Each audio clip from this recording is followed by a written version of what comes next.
Okay, this is Stephanie Murphy for Let's Talk Bitcoin. I'm here at the Texas Bitcoin Conference talking with Angela Keaton from antiwar.com. Hi, Angela. Hey, Stephanie. Thanks so much for being on Let's Talk Bitcoin. Tell me about what you do at Antiwar and how that relates to Bitcoin. Well, at antiwar.com, all we do is gather news, views, all kinds of opinions and activism on U.S. foreign policy, and that's our total focus. So 24/7, we have readers from all over the world.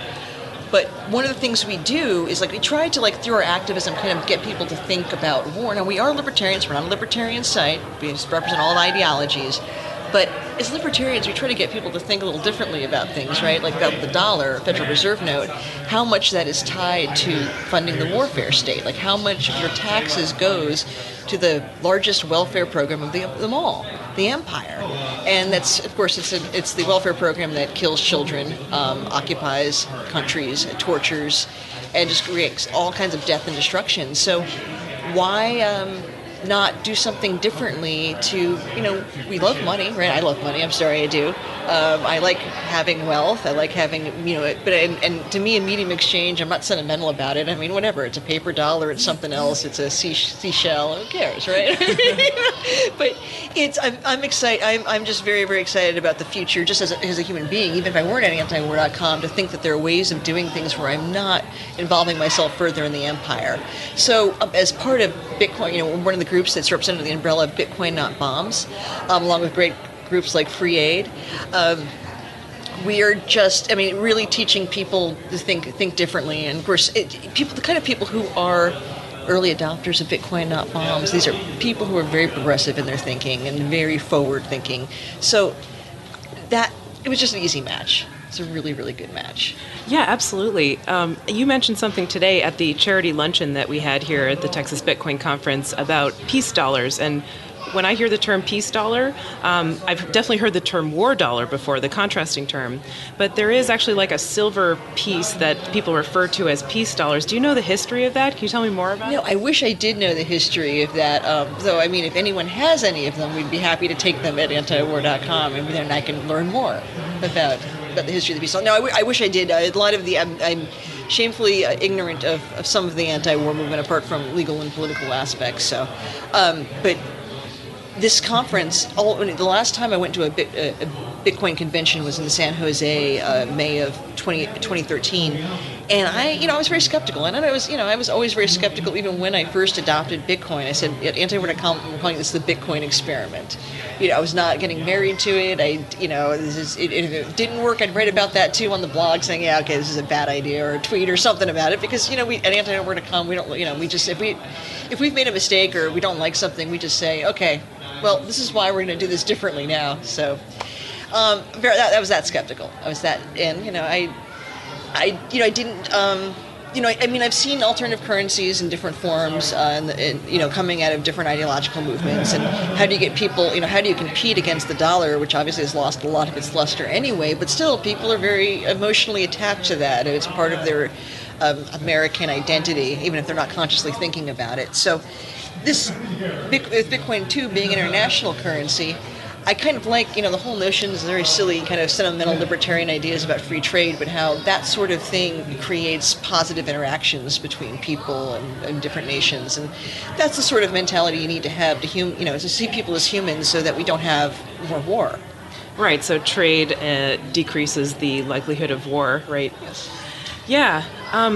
So this is really interesting. There's a lot of different directions we can go with this, but I want to just touch on the fact that antiwar.com has been under FBI surveillance. Some of the members, you radicals, trying to get peace in the world. Well, I don't want to scare people off, but one of the things that my main, reason, well, there's a couple reasons for why we took Bitcoin. why I wanted the experiment. One, donor demand. Donors kept asking, and people. I said, okay, well, it seems like it's getting a little bit of pickup. Let's serve our donors. These are our readers. These are the people who go out. They take our ideas and they go act upon them. So, yes, let's look into this and give this a chance and see. But also, privacy. People want privacy now. They're going to have to pry, our donor lists out of my cold dead hands, which is why one of the reasons why we're so grateful the ACLU took our case. Yeah, it's a very long story, but antiwar.com has been under investigation by the FBI, and the founders of the organizations and my boss have seen the various files, or seen many of the files, and it's all mostly whited out, blacked out. It's all quite I don't know. The whole thing's rather ominous and weird, but I know that everyone's being spied upon. When you think they're paying extra special attention to you, it is kind of creepy. And throughout most of my activist life, I've just deliberately kind of lived in denial about what surveillance is. Like, whatever, there's 1,000,001 activists, who cares, right? I mean, the chances of it being you are pretty small, until of course it's your boss, and then you think about it very differently. So with Bitcoin, there is none of that. I mean, you can do Bitcoin to Bitcoin transfers. People don't have to know what your politics are. You don't have to explain it to your accountant. You don't have to explain it to your husband. You don't have to explain it to anyone. It's something you did. That's pro-peace. And the thing is, I mean, where we can get, antiwar.com, it kind of lowers our transaction costs if I can do something via Bitcoin. I don't have to use, let's say, maybe PayPal or some of the things that have a cost attached to them. And all those things add up. I mean, we have those things because our donors, many of them love PayPal. That was one time the very hot thing was PayPal. Or some of these other methods of payment that people who are kind of on the, who tend to be out of the computer world, sort of more of the forward thinkers I was thinking about with the general Bitcoin people generally, they want to try all these things. We try all these things, but still the issue of, it costs to do business. It costs it costs money to run a nonprofit.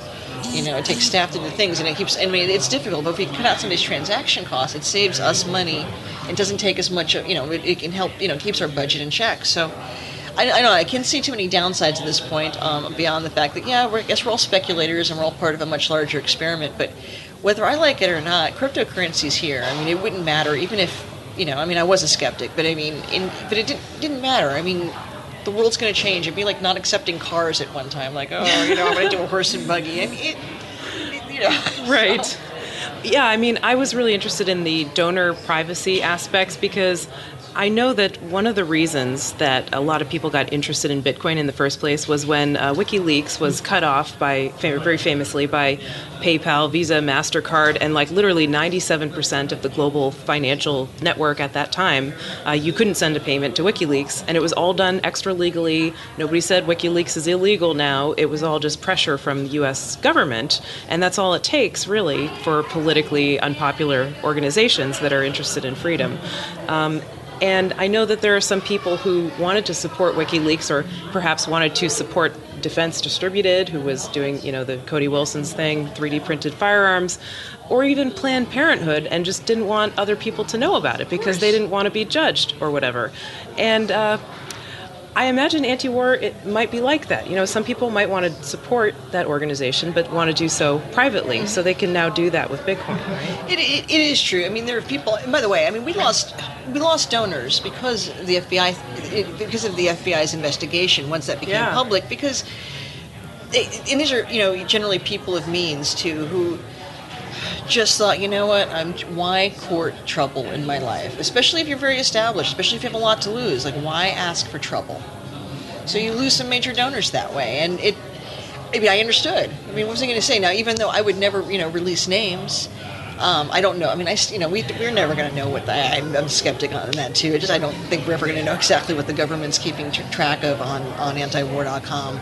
I try not to give it really much thought beyond the interest, what's important to report about the case as it's progressing. But I try not to think too hard about that aspect of working there, because otherwise it would change the way I interact with people. But with Bitcoin, it is changing the way we interact. It allows us to buy, it allows people to do things like Silk Road. I had a friend who had needed actual medication. If you don't have health insurance, it's really hard to buy a lot of medications. Bitcoin, that's a solution. I mean, it's a solution to a problem. So I think it's a great thing for anti-war activists. It's a great thing for people who are, in the tech world. All these things. I mean, this is just a wonderful way of doing business, and that's important. I like doing business. I'm a big fan of it. Great. All right. Well, antiwar.com is your website, and anything else you want to tell the audience? Oh no, thank you, Stephanie, so much for having me today. I appreciate it. Angela Keaton from antiwar.com. Thank you so much.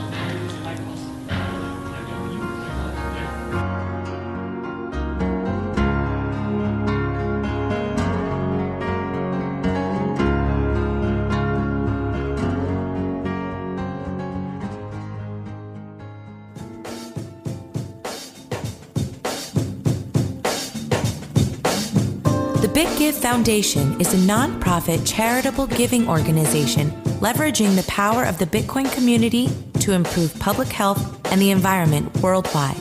Help us demonstrate the significant impact of Bitcoin in addressing these critical issues on a global scale. Support international giving in Bitcoin. Please visit our website at www.bitgivefoundation.org. That's www.bitgivefoundation.org.